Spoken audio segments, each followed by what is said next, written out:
பெயர்ச்சொல் ஒரு செயலை குறிக்கும் சொல் வினைச்சொல்.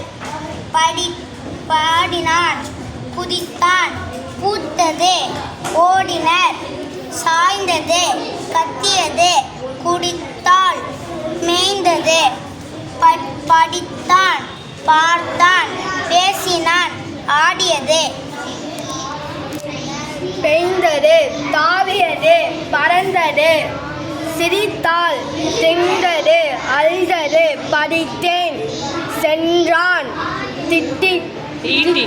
தீட்டினேன், கற்பித்தார். இது எல்லாம் வினைச்சொல். ஒன்றன் பெயரை குறிக்கும் சொல் பெயர்ச்சொல். மயில், கொடி, உணவு, காற்று, மாடு, வகுப்பறை, புல், குளம், பாடம், வாணி, பூக்கள், மரம், மழை, முயல், குழந்தை, சென்னை, வண்ணம், ஆசிரியர், நான், மான், அவள், பட்டம். இதெல்லாம் என்னது? இவற்றையெல்லாம் பெயர்ச்சொல். நன்றி.